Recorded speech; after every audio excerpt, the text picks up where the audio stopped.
Au menu de cette édition, une bonne nouvelle pour les automobilistes du nord de la France aux revenus modestes. Un nouveau garage solidaire vient d'être inauguré dans la région de Dunkerque. Que les gourmands se réjouissent, en Dordogne, nous verrons qu'un artisan chocolatier de Sarlat propose un calendrier de l'Avent artisanal.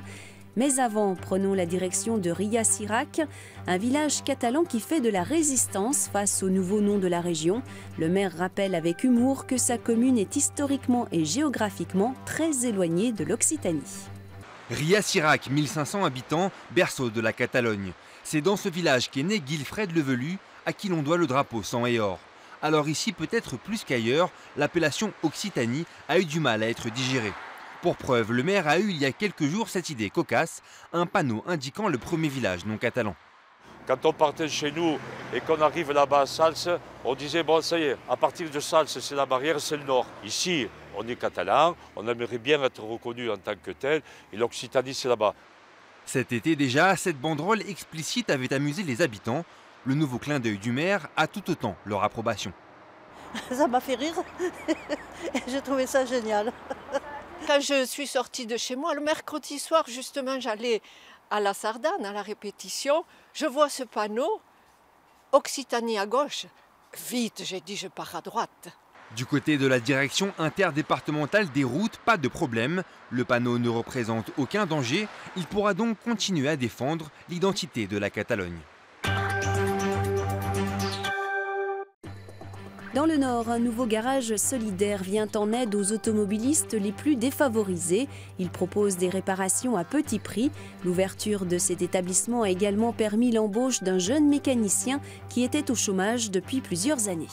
On en profitera pour bien nettoyer le dessous et pour voir d'où vient la fuite. La voiture de Julie revient du contrôle technique. Ses amortisseurs et rotules de direction doivent être changés. Des réparations a priori coûteuses, sauf dans ce garage solidaire. Le bilan du devis, on est à 350 €.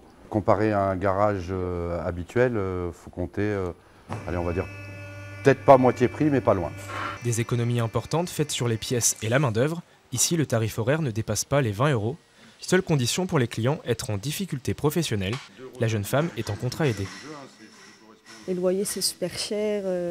Il y a les impôts qui sont tombés, les taxes d'habitation. Donc c'est vrai que c'est pas évident. Il y a des fins de mois, des fois c'est dur, mais grâce à ça, c'est vrai qu'on fait des économies sur notre budget du mois, quoi.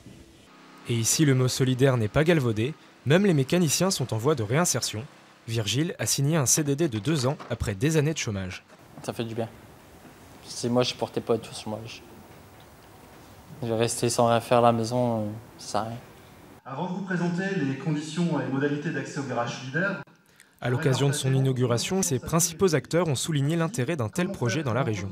Ici, notre garage social et solidaire, il s'adresse à une catégorie de public qui est bien ciblée et effectivement, il génère de l'activité professionnelle pour des personnes qui elles-mêmes ont des difficultés sociales et qui, au travers d'un contrat de travail, ont la possibilité d'avoir un vrai statut dans la société.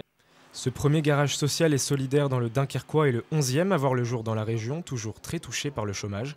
De quoi remettre de l'huile dans les rouages. L'année 2017 célébrera les 500 ans de la réforme de Martin Luther qui a conduit à la naissance du protestantisme.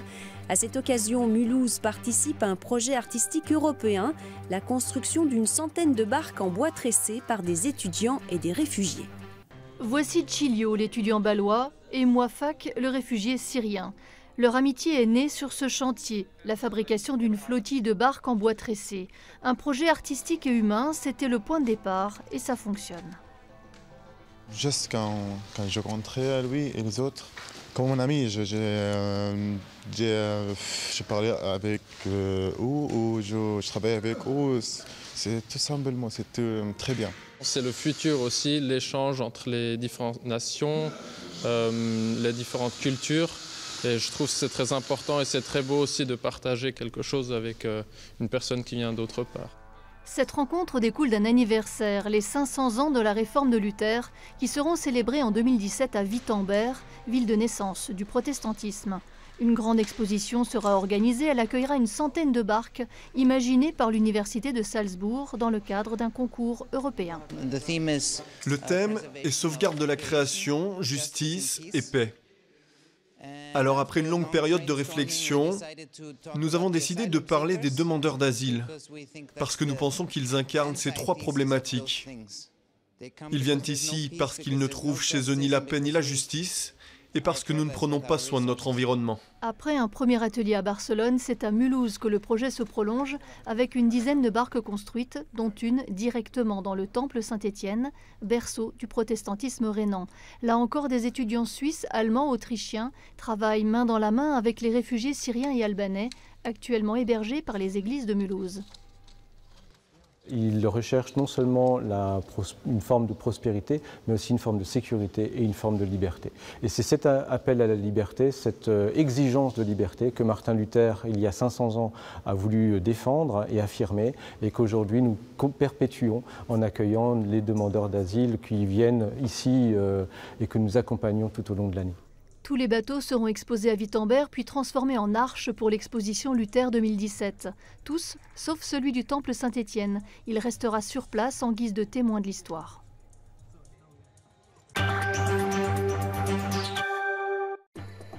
Et pour terminer, à 2 jours du 1er décembre, il est temps d'acheter le calendrier de l'Avent pour vos enfants.